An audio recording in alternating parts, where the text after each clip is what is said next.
This is the Awkward Handshake, a podcast about networking, business, and what really happens in the room. We're unpacking the good, the bad, and the awkward so you can build better connections and get paid. Let's get into it.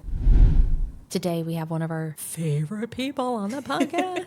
You and I met Dinesh 6 months ago. I think we kind of determined that in the course of talking with him. Even he was like, wait, when was that? Yeah. But ever since we met Dinesh, we have absolutely loved having him in our networks. He is one of the best people, like a good fucking person. He's one of the best people that we have met in a lot of our networking. And as we all know, we've done a lot of networking, Megan. Yes. As soon as we met him, he went pretty high up the tier list. He's a generous networker, clearly has some serious people skills in his tool belt. And I think all of us hope to meet somebody like Dinesh when we're networking. And so we wanted to have him on the pod because A, we wanted to talk to a good person, but also B, you can tell that he has some really interesting insights and he definitely delivered in the conversation. We could tell right away when we met him, he networked in a little different way than the average person that you meet in a room. It was quite clear. One of the interesting things that comes up in this episode is the talk about the job market. And I know that in a lot of our episodes, we focus a lot on the entrepreneurs who are networking, but there's also a lot of people who are seeking jobs, including entrepreneurs whose industries are going through rough moments or like heavily disrupted by AI, for example. And so people are looking for any kind of opportunity. And something that really popped out to you and me was how much he talked about how networking is a forever skill, that your network is forever, that you're really building this to be something that is always hot and always ready. And it's just not something that you turn your back on. And I love that framing for this episode. Yeah, because it makes it seem less, I guess, arduous, or I only have to do this for a little bit of time. It really is a life skill. Gone are the days where you could, I love watching the older generations be like, I just took my resume into a company and I handed it to the CEO and I got hired. And it's like, oh, good. Great for you, boomer. It doesn't work like that. When you don't just like circle the job listing in the classifieds in the paper anymore. No, there are different ways to get jobs. There are secret markets. Oh, totally. Yeah, it is all who you know. It is who champions you. I think we're in an era where there is no job security for no one. Oh, hell no, there's no job security. I don't think anybody gets an easy break anymore. It's very clear that people skills are perhaps the new premium skill, and that the best time to start reigniting your network if it's been cold and flatlined is now,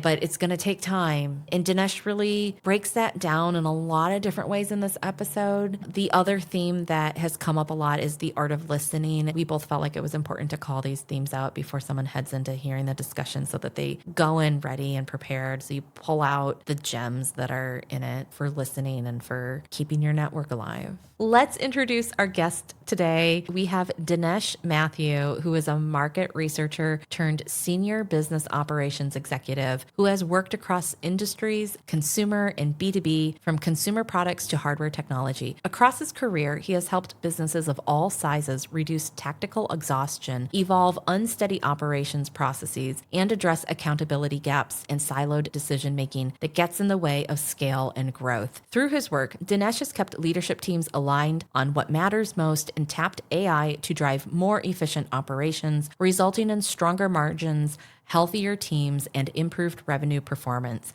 He has also focused on improving feedback loops, and in doing so, is passionate about networking and win-win relationships. That bio from Dinesh really does sum up Dinesh. That is no fluff right there.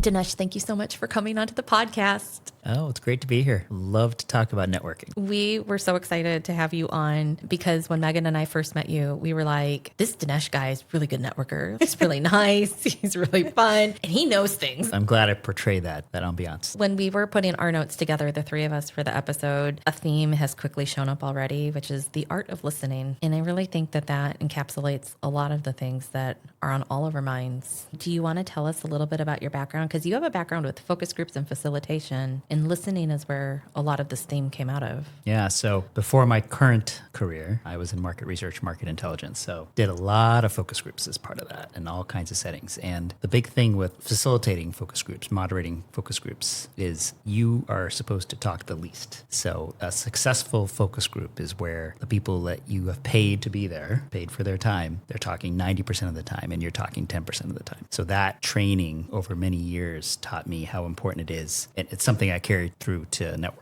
in terms of listening first, coming in with the questions, knowing what your questions are, and then really using those questions to stimulate the person you're talking with or the group you're talking with to have them give you their answers, because really the focus is on them, not on you. That is amazing. Do you have any wild stories that you can tell us from focus groups? Has anything really weird ever happened? Oh, I'm sure there have been weird things that have happened. I don't know if I have any specific stories, but part of facilitating a focus group and making sure people are able to talk is managing often the dynamics of the group. So facilitating isn't just questions and answers. It's also, hey, this person is taking a lot of the time and speaking a lot, and that person is not speaking much. So it's just being able to manage that. So I've had plenty of experiences where I've had to quiet somebody down, or where there is almost arguments that are starting to happen within the group and moving past that. And, hey, everybody's answers are important. And so it's that kind of facilitation and managing some of those group dynamics between people that don't know each other, because none of these people, most of the groups I did, nobody knew, people didn't know each other. Sometimes we would actually be in homes and doing ethnographies, which is what it was called, where you'd be talking to a family or a couple, but that was the minority of times. Usually it's a group of strangers, so you don't really know what the dynamics are going to be like. I mean, there are some ways you're supposed to screen people, so you make sure everybody's wanting to talk or not talk too much, but as you know, when you're sending somebody questions, it's kind of hard to ensure that everybody's going to play by the rules. So it's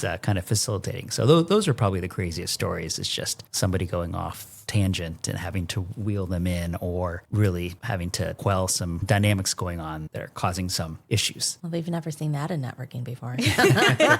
Well, I think when we first met you, I don't know about you, Mary, but I could tell right away that you kind of approached the whole thing a little bit differently. And when you were sending in like your emails to get you on the podcast here, like you mentioned the listening, and my brain kind of went back to our first interaction, and I was like, that's right. And it was because you were actively listening. And like so many people who were like, oh, yeah, that sounds good. Let me tell you about my thing now. And you asked a lot of questions of both Mary and I. And you were actually like, you pulled out a notebook and you were like taking notes. And I was like, oh my God, this man is taking notes in this networking. I will say, like, I can get the sense of some people listening to this would be like, okay, but if I listen 90% of the time, and I've heard the same thing you have, like the best sales call is one where you hardly talk. Right. You just let that person tell you all their problems. People love to feel listened to. But I can see people listening to this podcast going, but then how do they know what I do? Is that networking, or am I just like Mary, you and I go around and sometimes we just are the person that everyone dumps everything on? I put on my priest collar. You've got the face that says, please tell me all your problems. It doesn't seem to be an issue for you. Yeah, it's a good, really good question. I think for me, it comes down to the questions. If you're asking the right questions, the discussion that you're stimulating are on some of the things that are of interest to you, to me, to the person who is, I guess, asking the questions. I've heard this from others too. It's really about the questions. So if you have the right questions, you're going to have that discussion. A lot of it is learning. And for me, and I think, that was one of the original, what we started with, is being curious, asking questions, listening. To me, really what it's about is learning. In order to learn, you need to let the other person talk, or the other people talk to learn. If you know all the answers, then why are you even out? Who are you talking to? No, I'm remembering the first time we met you too. And now that you're telling us more about your background, I think it makes so much sense the way that we all ended up talking together, because Megan and I at that event were genuinely hugging the wall. We were. And I think you recognized that in us. We were literally, everyone was outside. It's at this cafe on the Vancouver waterfront, and everyone was outside. It was a nice day. And I was totally using my breakfast sandwich as an excuse to stay inside. But it was, honestly, it was a sausage fest outside. It was just a bunch of tech bros, and they were not welcoming. Right. And we were just... It was very closed off. It was very closed off. And then we ended up kind of talking with a couple other people inside. It just organically formed. And that was a great conversation. But the conversation was wrapping up. And then you arrived. We were still hugging in the inside of the wall. And it was a very facilitatory thing of you to do, to be like, so you haven't been saying much. Would you like to tell me more? And now I'm realizing like, oh my goodness, you used your forces for good. That was masterful. Right. Well, I remember walking into that event or that coffee event, and I looked lost too. I think you all probably saw that in my eyes. I didn't even know who was part of the event, who wasn't. It wasn't very well marked Oh yeah, off. the host wasn't there that day. Right. Yeah. Right. So I feel like you both took me in just as much as I think I looked lost. You looked welcoming to me. So I walked over and realized you were part of it, the event. And then from there, it was easy to talk to you both. Well, then you said the magic words for us, and you told us where you had driven from. Oh, yeah. And we were like, you drove over the bridge, and we were like, we shall be friends. Oh, yeah, that's right. Which was another one of the topics that we had also pulled out for today's episode, which is the effort of making time and effort to get in your car and go to a place. I think in terms of the metro region that we all live in here, Megan and I are sort of like on the northern end, and you're essentially more or less southern end. And we're not in the middle. None of us here are in the middle. And so we go to things, and we've seen you in town at other events. And so like there's something I think to be said when you meet other people, that they have put in the same kind of sweat equity of going out. I know it sweetens the connection. Well, when I met you all, I was early in my in-person networking path because it had been a while since I'd done in-person networking, because I had recently transitioned out of the large enterprise tech company that I was at, and the events that I would go to. It's different when you're doing events for someone else, for another company, and kind of how you're representing yourself and asking questions versus when you're doing it for your own self. That was a new experience for me, one I hadn't had in many years. And so I think I realized that in order for me to just get to know the local business community and the people in the community, and I needed to represent, I needed to be in several different places. Part of it is maybe taking a little bit of a portfolio approach to networking. And I think you both talked about that in some of your prior podcasts, and thinking about it from the standpoint of who's going to be there and the types of conversations you're going to have. And for me, networking, if you're truly wanting to learn and learn comprehensively, you need to look at it in terms of a diversity of networking and a portfolio approach. And to me, one aspect of that diversity, that portfolio, is where it is. If you're always in your backyard, you're probably going to see the same people over and over again. You're going to hear the same kinds of things from those same people. But if you're stretching it out, you're going to meet a whole new group of people and just widen your perspective on whatever it is you're wanting to learn or wanting to share. I love this so much. I don't think anyone else has used words like this so far, but I love the idea of a portfolio approach. We know what it's like to, say, balance your investment portfolio, and you don't put all your stocks in one basket. You have to balance it out. And it's such a great way to describe networking activities. Yes, you do have to go to different places. Put that on a t-shirt. I think of it too, just even in person and online. I know that's been another topic that you've had in some of your recent podcasts, is an online community. So that's also an important place to network. It's a different way of networking, but I don't think you can always only online. I think you do have to be in person, and you both do such a great job of really facilitating those kinds of events in very effective ways. I don't know if just being in person is also just the right approach, right? You need to have a balance. It's a different way of networking in those two environments. Yeah, I would add travel, conferencing, and conventioning and all that. Yeah. Mm-hmm. Yeah, because if you think about virtual networking, you can span time zones, countries, all kinds with virtual. Or if you travel and you go somewhere, I know we were talking just a little while ago, you both are going to New York, and there's going to be a whole host of different types of people you're going to meet there, right? It should be really good. Yeah. Megan and I have been talking about this, and we haven't really processed it yet on an episode, but I was telling her that, I'm a conference fan to begin with. I just like them. But I think one of the reasons that I do like them ever since we've been processing our networking journeys has been kind of like you were talking about, like a local portfolio of networking, different neighborhoods, different areas, different industry groups. When you travel to a conference, there is a whole other level of sweat equity than just setting aside an extra half hour to an hour to be in your car. Like, you have to buy a ticket, you have to get on a plane, you have to book a hotel. Like, there are logistics involved. And then you got to show up. You can't hide out in your hotel the whole time. And you have to do the thing. And so the people who show up might also be just as uncomfortable or scared or tired or whatever, but they're like, I committed to being here. And there's just a different level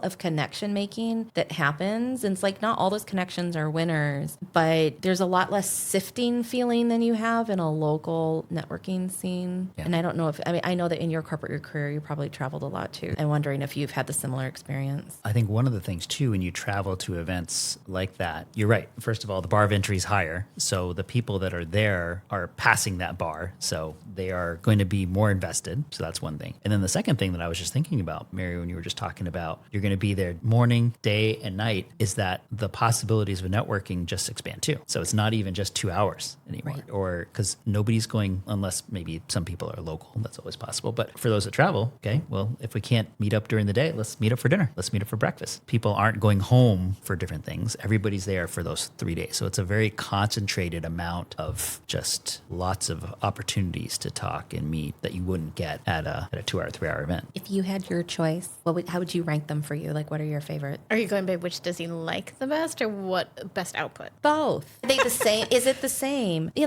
I like that angle. Because it's like, Right. is it the same? Because sometimes you really like things, but the output isn't the same Yeah. as something where it's like, Yeah. I don't like it as much. Maybe it's harder, so I don't like it as much. Yeah. Or maybe they do match. I don't know. You know what's interesting? I think probably the most bang for my buck are the in-person events that are travel. So those are probably, I would guess I'd put at the top of the list. The thing is that I wouldn't be able to do tons of those because they're also tiring. They're so Very tiring. They're so tiring. And, I know we were talking, one of your other episodes was about introvert, being a networker as an introvert. Yeah. And I wouldn't call myself an extrovert. I'm on the spectrum. So I can do it for a couple of days and then I need time to detox. So I'd say those in-person events are definitely maybe at the top of the list, but it's like, that's a couple times a year. Now, if I looked at the output, which I love, and looked also at what's maybe not as big a bang, but I can do many more of those, then I think it's maybe some of the local, more couple of hour type events. But I'd say the virtual events are also pretty cool. So I also would add those on to the list, so maybe it's the live events, in-person travel to the top, and then in-person, even local kind of in there too. But I think those virtual events, especially if there's a bar of entry and people are really there and showing up, there's a lot of things you can network and learn from each other, just even in the chats. While there's a presentation going on here, the chat is where And I think that's what a lot of people don't know how to do it. And so they just show up, watch it. Well, you know what I'm realizing as you're describing this? The thing that sets those top ranking things apart is facilitation. And so like a really good online event, we've all been to good ones and bad ones. And the good ones have good facilitation. They have structure and facilitation. And the same thing's true of our local in-person events too. Like sometimes we go to some because we know the group or the people has more of a social feel. You don't need as much structure because the friendship sort of carries it. But the one that we all met at had very little facilitation and structure. It was really hard. It was hard to do. The output was low, I would say. Well, we got Dinesh. I was going to say, I met the two of you. So there were a couple other people I met there. Like, okay, people. It wasn't But low. yeah. But also Megan and I haven't been back since. Yeah, and I haven't been back to one of them either. Oh. It's a good point. It's a good point. Yeah, I'm wondering, because when you think about the travel conferences and whatnot, when you talk about facilitation and structure, I mean, you have a conference schedule, you have plans, that you're walking into something that has been thought out. You didn't buy a ticket and fly across the country for just like a giant room with people just like trying to find each other, you know? And so I'm wondering if that is actually the benchmark that we're really thinking about when we're thinking about what events are worth it. People like us meet each other. Yeah, well, and one of the things that just popped in my mind too with those events is usually you're trying to connect with people before you even go. Might be people maybe you've met at that event before or elsewhere, or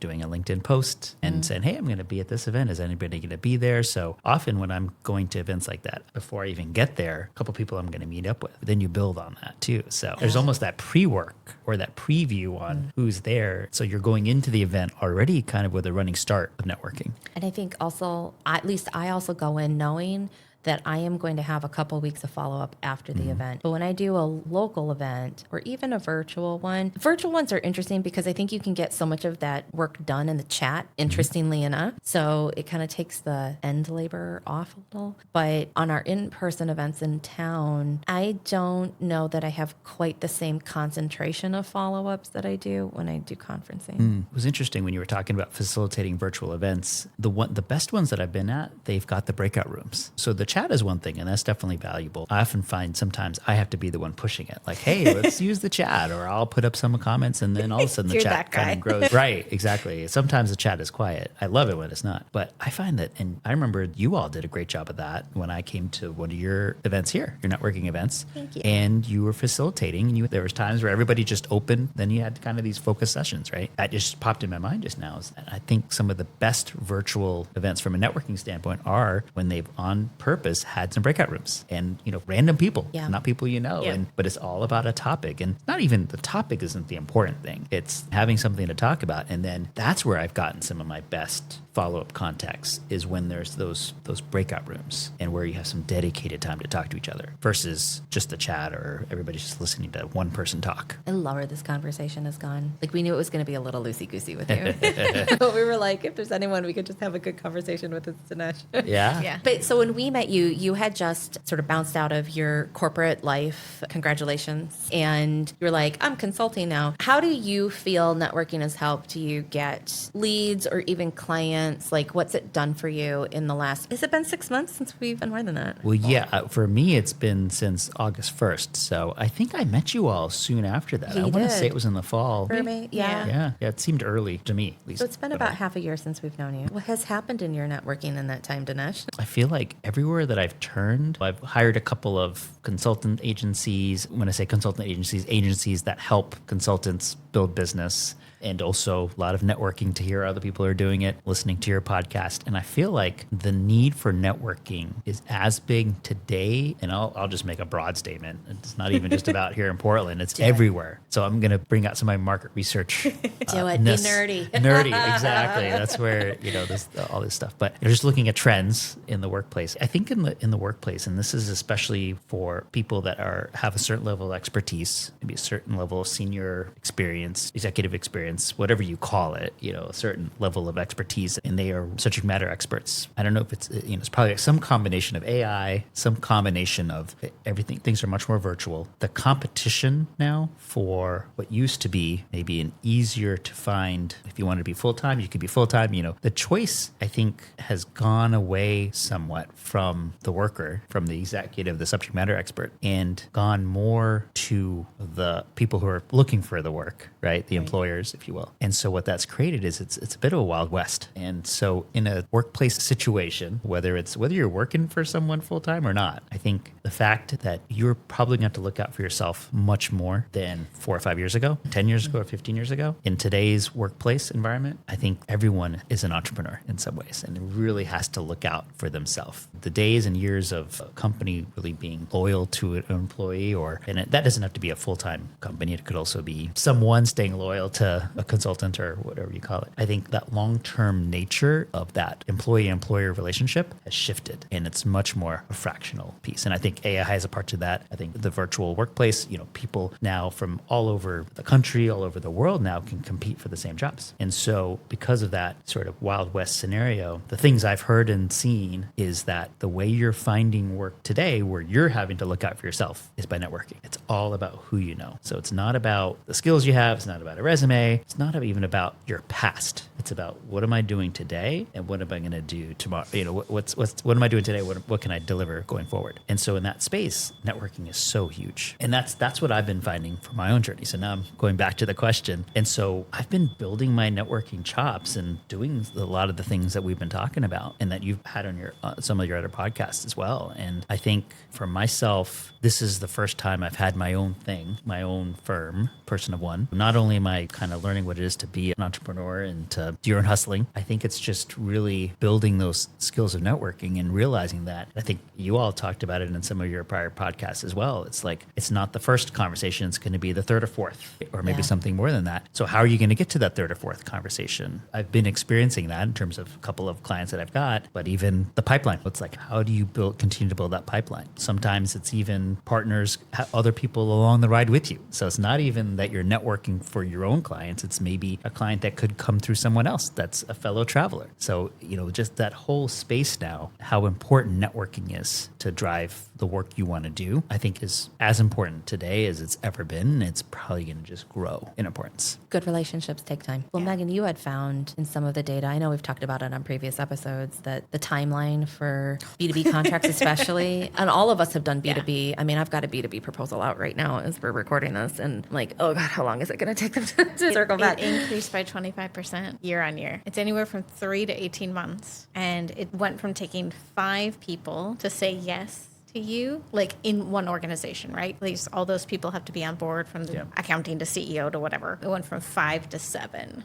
So many people. And so it's like, how much do you have to do to give them the power to say yes, and also to convince Karen and Irene and like everyone else to also go, yes, we really need Dinesh, and here's why. It felt like you didn't have to do that before. You could just be like, here's my one page. Yeah. Don't you want me? And now it's like, okay, so I built you this entire step-by-step thing that you can all hand out to each other. I'll get on the phone and chat with you about it some more. Like, what do I need to do? We got stalled here. How do we get installed? But I think everything that you're saying, I've had to watch it firsthand in my own house, because when my husband and I moved up here, Portland was very different than the Bay. And oddly enough, it felt much more closed. It was very hard to like crack into the art scene. Everybody already knew everybody. We are at friend capacity. We don't need any more. And so after he landed a job, he was like, I think I need a network in case this happens again, because he knew this is how you get a job now. And he was like looking at his LinkedIn and he's like, I don't have anyone, like, what are we going to do? And I was like, yeah, this is a problem. We're going to have to build this like as fast as possible. I guess we got to get out there, and meet people. But there are whole courses. My husband just listened to one where that is the way to get a job, where you can interview people on LinkedIn, kind of like market research, basically. They have the job that you want, or it's the company that you want to work at. I'd love to learn more about like what it is to work there. The approach my husband's doing right now is basically you pick a company that you've done your research in, and you can propose your services. It's a question. Is there a room for you to hire me to do this? Here's kind of my presentation. I think there's a need in this company. Or you could bring me on as a consultant. And it's much cheaper to the company to bring you on as a consultant. I have a lot of friends in like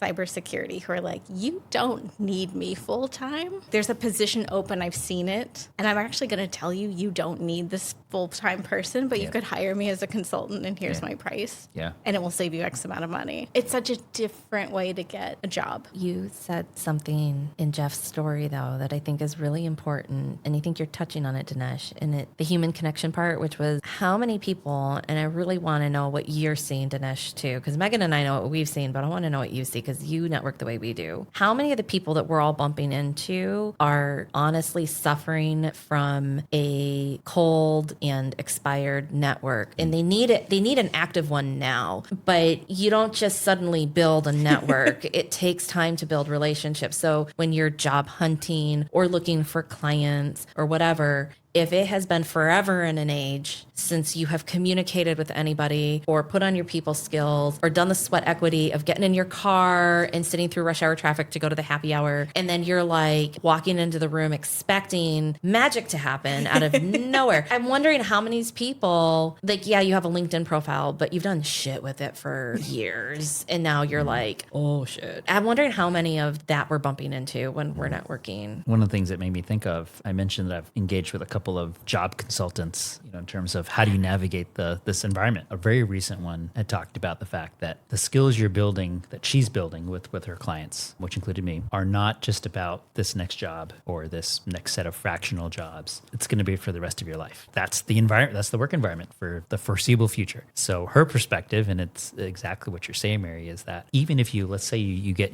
another full-time job, that's what you want, or you get a full slate of clients, can't take anymore. Her perspective is you don't stop. No. Like, you're still networking, and you're networking not in the sense of looking for something right away. You're networking to keep that network from going cold, because you can't just flip it on a switch. And in this work environment that, again, is not going to go away anytime soon, you have to have that warm environment, because you just don't know. You're not guaranteed what you've got for very long.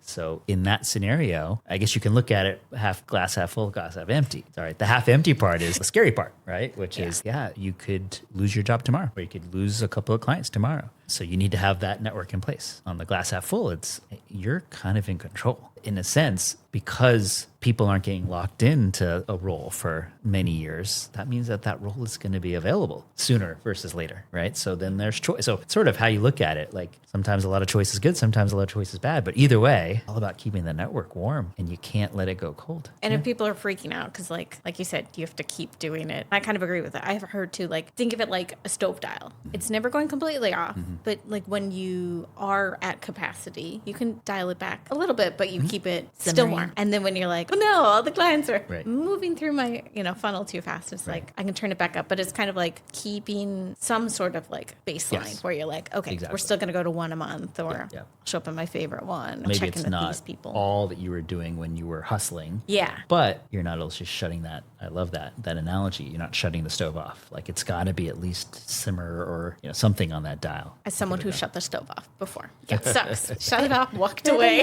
I'm over here thinking like, I think I'm a horrible person, because my motivation is like Desperate Housewives. I'm like, who's doing what right now? Who just left where they did? Oh, they did what? They said what? And I'm like, oh, jobs open, contracts open. This is how my brain thinks when I'm looking at the marketplace. Right. You got to be on top of that gossip. But I'm like, I'm so motivated by it. And I'm wondering, maybe there's a little something for everybody who's listening to this episode. However you approach it, it's just if fine. Drama gets you in, there but you as go. long as you don't check out, that's the rule. You can't turn the stove off. You can't check out. You can't check out of the gossip column. We were talking a little earlier about some of the, volunteer associations we're a part of, and about one that I'm part of in particular. And I think that's a great way too. It doesn't have to necessarily be something that is a revenue source. Networking is also through the things you do, and so keeping those warm, right? Not dropping off of these things. That's another way to keep the network warm. Speaking of, you help organize some groups. You've got an AI group. Do you want to tell us more about that? It's the AI Collective, and it's actually a global network of chapters. So I'm just involved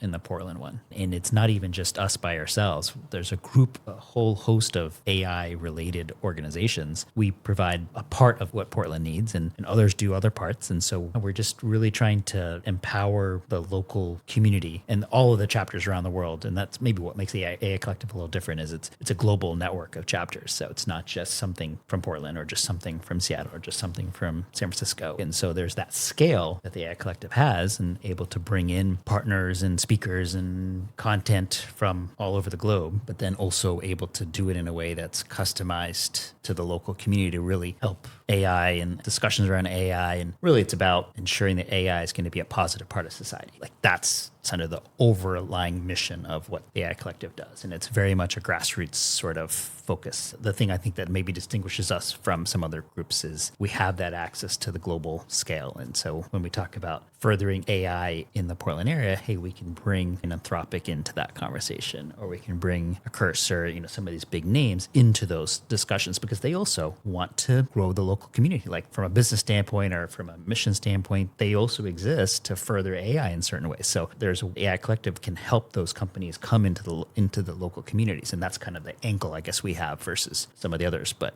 we often do it in partnership with other groups. It's not just us by ourselves. I mean, sometimes we do our own stuff too, trying to participate in that community-powered involvement to really make sure AI is a positive part of society. There has to be a local element to that, and that's kind of where the AI Collective was born from. It kind of needs humans. Yeah, it does. It totally does. The irony. Exactly. Well, look, it's networking.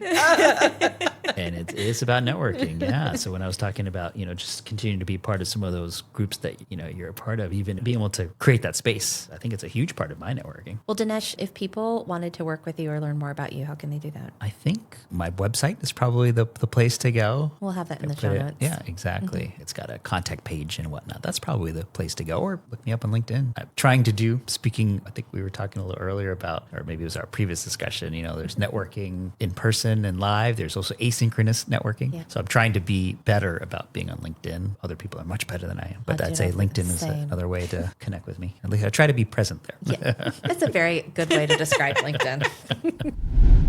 Those were so many truth bombs. I absolutely loved it. And I really loved having Dinesh in the studio. He's just such a light. We just love hanging out. It starts with a hug every time we see him. I love that the conversation touched on themes that have been showing up throughout this season on the podcast about people skills, being interesting, having good connections with others, and not just trying to dump your offer onto people. Or in this case, perhaps even just like job hunting, like, do you have a job for me? Do you have a job for me? Yeah. There were some themes that we thought would be worth digesting after his chat with us. And one of those that popped out the most was when he talked about creating like a portfolio of networking. Dude, we have never had anyone, not even us, nobody. I don't think I've heard anybody talk about building almost like a financial portfolio, but a portfolio for your networking. All the lights went on in my headspace when Your he face said that. really lit up. Yeah. Did it? I got so excited. I'm wondering how much you think that maybe we have also been unwittingly building a pretty strong portfolio with our own activities. I mean, we went to like a fuck ton of events last year, like a lot. Yeah, and they were very diverse. We went to things we've talked about where like we don't have that type of a business, but we went to events for that type of business. Yeah. We went to happy hours. We went to coffee mornings. We went to, like pitch events. Sometimes we were the audience. Sometimes we were participants. Like we kind of did it. Mm-hmm. Well, I don't want to say did it all, but like we spread a very wide net of all the events that we went to. I think this year we're kind of assessing what's in the portfolio. How has it performed? Yeah. And what do we want to invest more in? And what do we want to maybe sell it, replace it, try something new, shuffle things in a little bit more We are definitely doing that. I mean, there was a little break. So for people who don't know, when we have guests in, they come into the studio, we record with them, the guest leaves, we take a little break. We usually deal with some business. We totally did that today. And then we digest our notes so that we can record what we call these sandwich pieces, the before and the after. You and I, as part of our business, were going through the calendar and it was like, okay, this thing is coming up. Are we going? Are we not? Yeah. And then you were like, oh, there's this thing I want to go to in the future, but like, I don't know. I'm instantly like, oh, it's probably easier just to carpool. Well, maybe after we get back from New York, because we're about to go to BookCon in New York City at the time of this recording. And I keep thinking, yeah, we are really rebalancing the portfolio. We've acquired enough data to not go to everything every week right now. Yeah. We talked about travel with Dinesh and how that seems to be like our top premium thing that we're like, yes, I get maximum 10 out of 10 return on these. And you and I are about to go together to one. And it's not really a typical conference because it's a convention, but there's no way, no hell, no how we're not going to be talking with the publishing community. And you're writing a novel, you're monetizing a series of stories right now. Another thought came to mind though too, because I know some people will be like, gas prices or just like the cost of travel. I have been doing my research into what events are coming here. Oh, that's good. Right? Because there are certain events that people will fly in for. Now, again, like the stakes are a little lower on my end in terms of monetary cost and like maybe I won't feel the need to perform as much because I didn't just drop $2,000 to get somewhere. Right. But like that is another option if people are like, oh, but it's the biggest bang for your buck, but I just can't go right now. I'll be vending at an event in June and it's like people are coming to town. People come for that, I think that even if it's in your town, like I just got back from South by Southwest and I used to live in Austin and go to that. And I think that like the energy changes because there are people who've come in and committed and then you're there at the thing and you have to block out your time anyways. Even if you're not staying at a hotel, you're going home and you're still washing your own dishes and doing your laundry. You're still dedicating a certain amount of focus because that event is on the calendar and it's not just a happy hour. And you still paid a bit. You do. There's something to be said for that. I think you and I are lucky because we live in a metro region where enough stuff comes here. And then we're also in close proximity enough to Seattle if we wanted to. And flights up and down the coast aren't that bad. Well, maybe I shouldn't say that. Yeah. With oil prices in the time that we have been publishing episodes for this, Megan, we have people who don't live in Portland who are listening to it. Hi.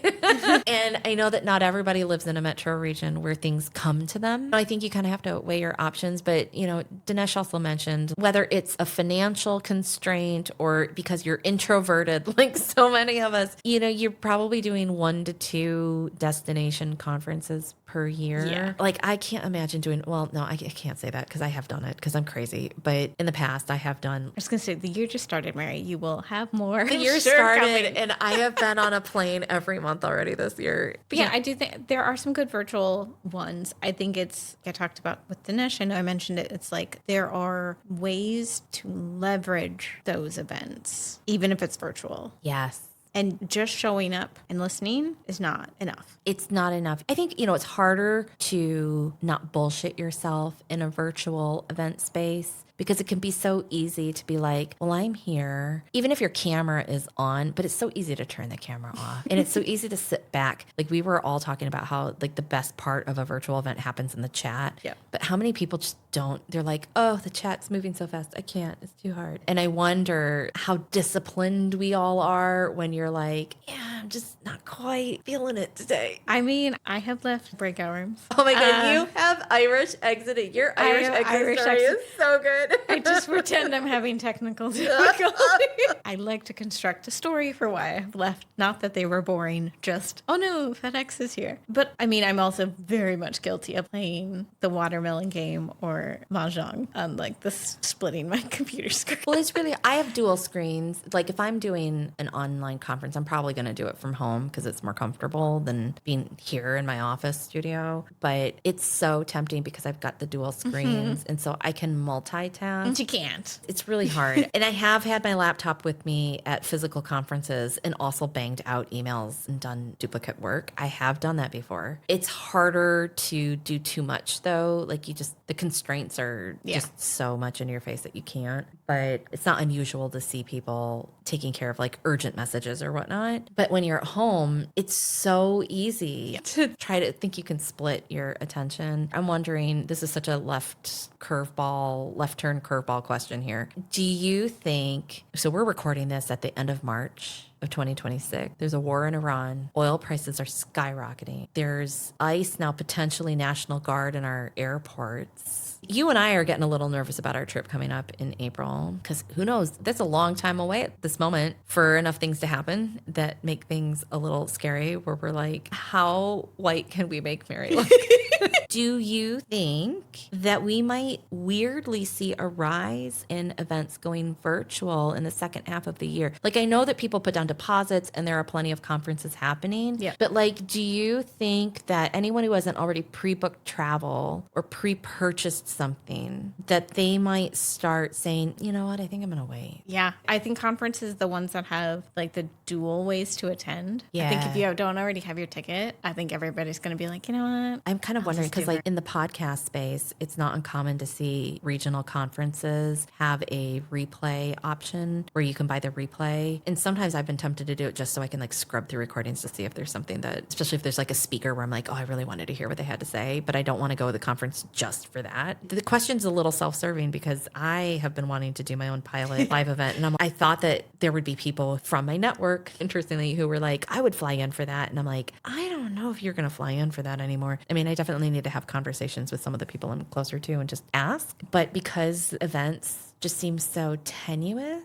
Yeah. I really wonder. I think that's probably one of the most disruptive things for our favorite 10 out of 10 return type of event. Maybe we will be going more regional, which is not a bad thing. No. My brain was also wondering if I could trick myself into paying more attention on a virtual event by pretending like I was traveling. And thus like, oh, I picked out an outfit for this day and I got coffee. I have the best idea. You have to actually put on pants. Yeah. And then we could broadcast it on my big monitor in here and it could become like the in-between place, like Doctor Who. Like we'll like go to the in-between place and like that's where we'll conference. It's not in your home office so that we're not distracted by our cats, which is a big problem. It's a big problem. But I wonder if that's the thing. And maybe because it's not COVID where it's like, oh, you can't be around people, that we start using some of our third spaces to attend things. Ooh, are we birthing a new idea? Just rent out that part of your studio. That's an amazing idea. One of the other things that Dinesh brought up that was super, super helpful, just to remind everybody,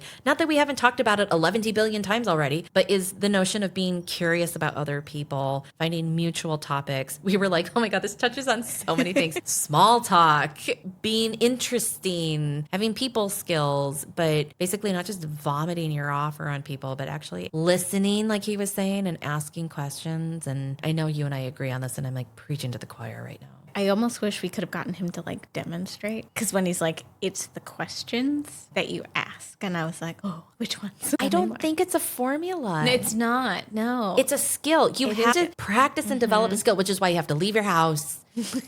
Damn it. And you might ask some really, like, honestly, just lame questions sometimes. Yeah. Been there. Yeah. Been there, done that. Like, how many bad questions have I Ask asked? the ones where they just look at you afterwards and you're like, you don't have to answer that. That made more sense in my head than the words that came out of my mouth. I feel like it's all my TISM questions come up. Do you like cats?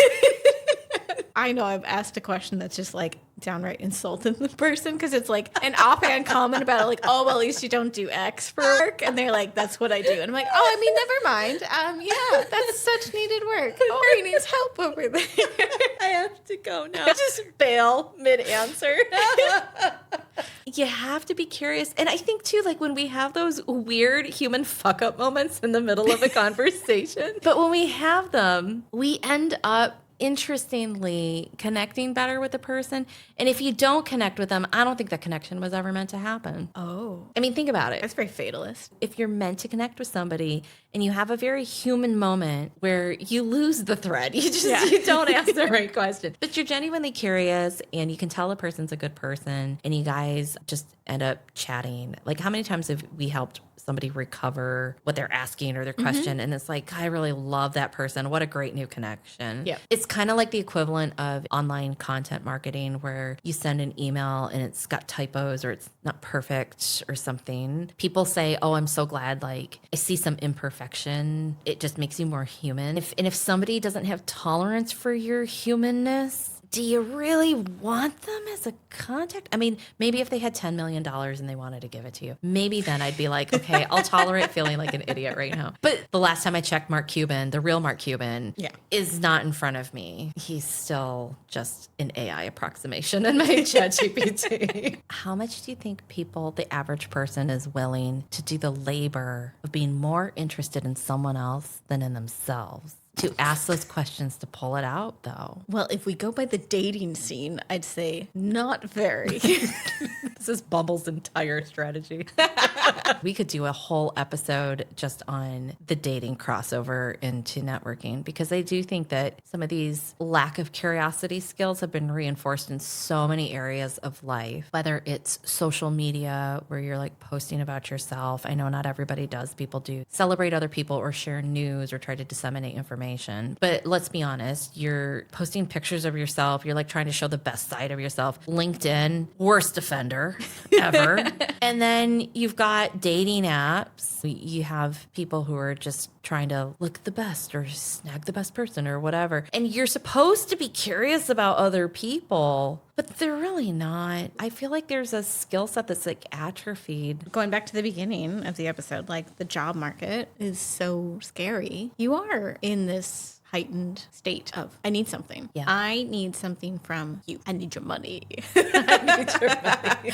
It seems like getting to know someone in a curious way. It's going to take too long. I don't have time. I don't care. I just need this now. Desperation. Doesn't look good on anybody. I'm going to leave that right there. But thank you, Dinesh, for bringing up curiosity and reinforcing that being interesting and asking questions is an important thing. There was one final thing that Dinesh did talk about, which was volunteering. He told us a lot about the work that he does with an AI collective. It has a Portland chapter here in town. And you and I really pulled out how much it just reinforced, while Dinesh was saying, like, networking happens everywhere and you never know who someone else knows.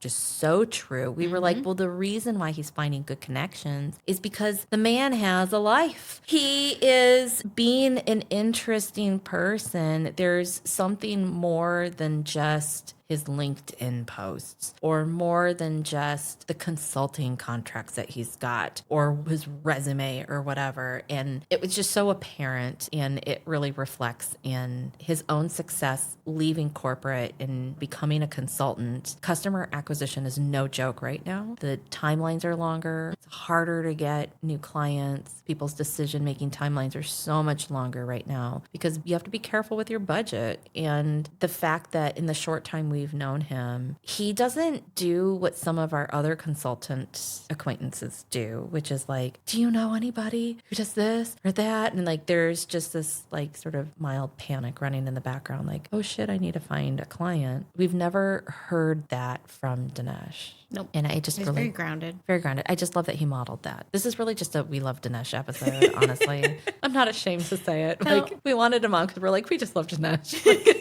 But I think it's such a great case study of having met a new friend who wasn't biased and was truly welcoming. Didn't even realize he was, just because, you know what? I know. He's a good person. So cute. Sadly, I wish it didn't surprise us as much as it did.